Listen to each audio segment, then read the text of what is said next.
ఈరోజు మన వాక్యాంశము ఏంటిదంటే we're relating to the promise of healing. ఏంటది? ఆరోగ్యము, స్వస్థత నిమిత్తమైన వాగ్దానాన్ని ఈరోజు ఎత్తి పట్టుకుంటున్నాం. ఈరోజు అనారోగ్యస్తులు ఎవరైనా ఉన్నట్లయితే చేతులు ఎత్తి చూపిస్తారా అండి? మీరే కాదు, మీ కుటుంబస్తులు అనారోగ్యస్తులు ఉన్నట్లయితే ఎత్తి చూపిస్తారా? నాకు మానసిక అనారోగ్యం అన్నవారు ఉంటే చాలా మంది ఉన్నారు. మానసిక ఏంటి, శారీరక ఏంటి, ఆత్మీయ అనారోగ్యం ఏంటి, మూడిటికి కావాల్సిన స్వస్థత యేసు నామములోనే. ఆమేన్. ప్రియుడాని ఆత్మ వర్ధిల్లుచున్న ప్రకారము అన్ని విషయములో వర్ధిల్లుచు సౌఖ్యముగా ఉండవలెనని నా కోరిక, నా ప్రార్థన. దేవుడు మీరు అనారోగ్యంగా ఉండటము, మీరు అనారోగ్యంగా రోగిగ్రస్తులుగా ఉండటము దేవుడికి ఇష్టం అనుకుంటున్నారా? He cannot bear to see his children sick. God doesn't like his children sick. వ్యాధిగ్రస్తులుగా, రోగిగ్రస్తులుగా ఉన్నట్లయితే దేవుడికి ఇష్టం ఉండదండి. చూడండి, రోగిగ్రస్తుల్ని చూసినట్లయితే వారి దేహం అంతా కూడా లిమిట్ చేయబడి ఉంటుంది. ఒక చోటకి వెళ్ళాలన్నా వెళ్ళలేని పరిస్థితి, ఎవరో పైన ఆధారపడాల్సిన పరిస్థితి, ఎవరో వారిని లేవనెత్తాలి, ఎవరో వారిని తీసుకెళ్ళాలి, ఎవరో అన్ని అందిస్తూ ఉండాలి. ఇవన్నీ చేస్తుంటే just imagine their life, limited life, పరిమితులు కలిగిన జీవితము. ఏమీ స్వేచ్ఛగా చేయలేరు, స్వేచ్ఛగా ఉండలేరు. ఒకలాంటి వేదన వారిని తినేస్తూ ఉంటుంది లోపల.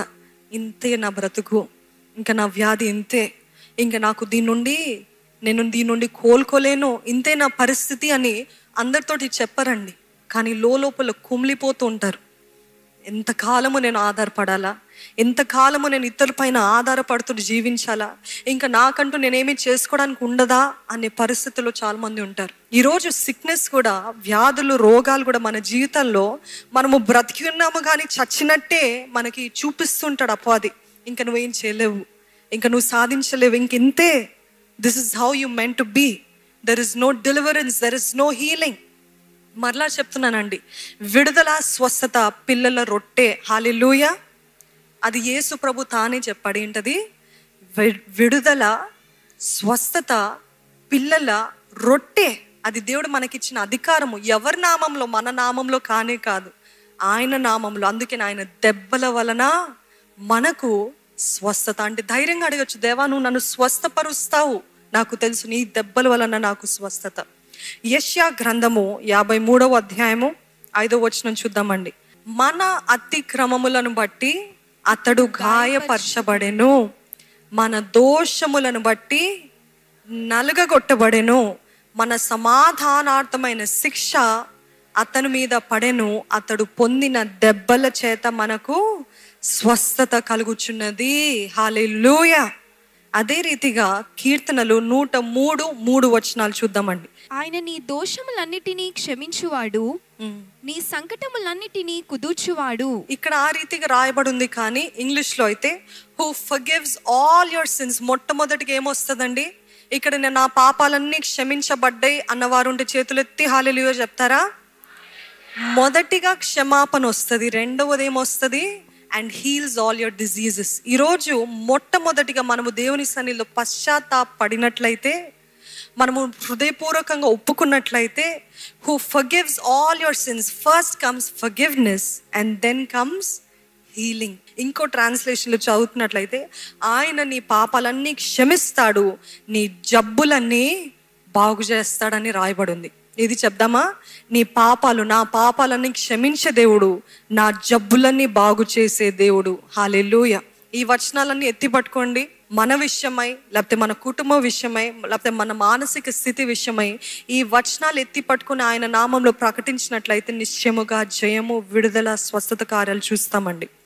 పేతురుకి రాసిన 1వ పత్రిక 2వ అధ్యాయము 24వ వచనము.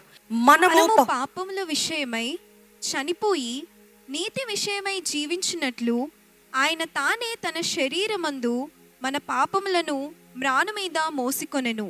ఆయన పొందిన గాయముల చేత మీరు స్వస్థత నొందితిరి. ఆమేన్. ఈరోజు ఈ మాటలు నమ్మాలంటే చాలా మందికి హాస్యంగా ఉంటుందండి. ఈరోజు దేవుని నామంలో స్వస్థత లేదు, ఇదంతా బోగస్, ఇదంతా కల్తీ, ఇది మనకు అవసరం లేదు. We're in a very well advanced medicinal technology పీరియడ్లో, జనరేషన్లో ఉన్నాము.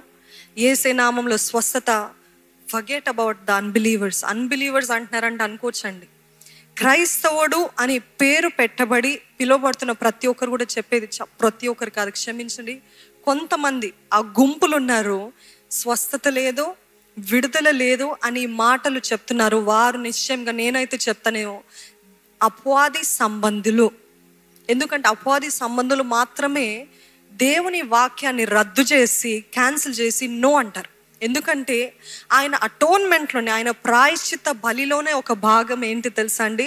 స్వస్థత, క్షమాపణ, స్వస్థత, క్షమాపణ, స్వస్థత. అంటే ఆయన బలియాగం అయిందే మనకి క్షమాపణ ఇవ్వటానికి, మనల్ని పరలోక రాజ్యాన్ని చేర్చడానికి, అదే రీతిగా మనల్ని స్వస్థపరచడానికి. Why is it so hard to understand? Why is it so hard to believe? ఆయన ప్రాయశ్చిత్త యాగంలోని ఇది ఒక పార్ట్, ఇట్స్ అ ప్యాకేజ్ లాగా. ఏంటండి? రక్షణ, విడుదల, మోక్ష మార్గము, అదే రీతిగా స్వస్థత, దెయ్యాల్ని ఎల్లగొట్టడము.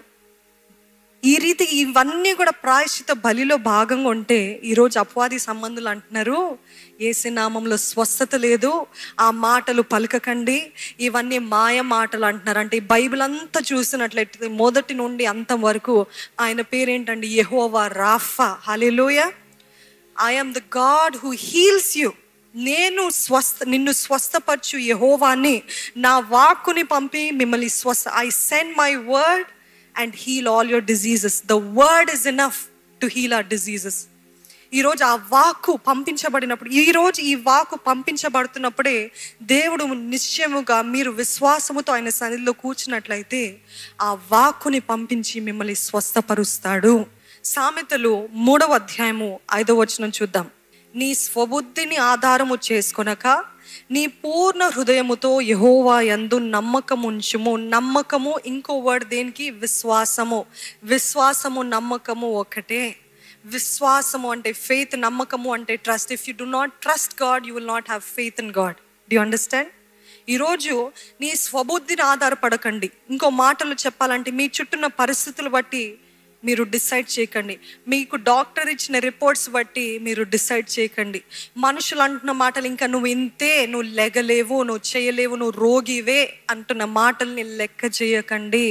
నీ స్వబుద్ధిని, మీ సొంత మాటలు అంటుందా?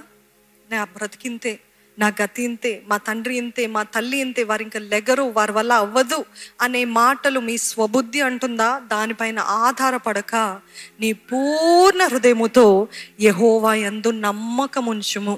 ఐఎమ్ ఓన్లీ ఆస్కింగ్ యూ, ఒక్క క్రైటీరియా కావాలండి స్వస్థత పొందుకోవడానికి. ఏంటి తెలుసా? ఏంటిదో మీరు చెప్పండి. విశ్వాసం. హల్లెలూయా. మనము స్వస్థత పొందుకోవాలంటే మనకి కావాల్సింది ఒకటే ఒకటి, ఏంటది? విశ్వాసము.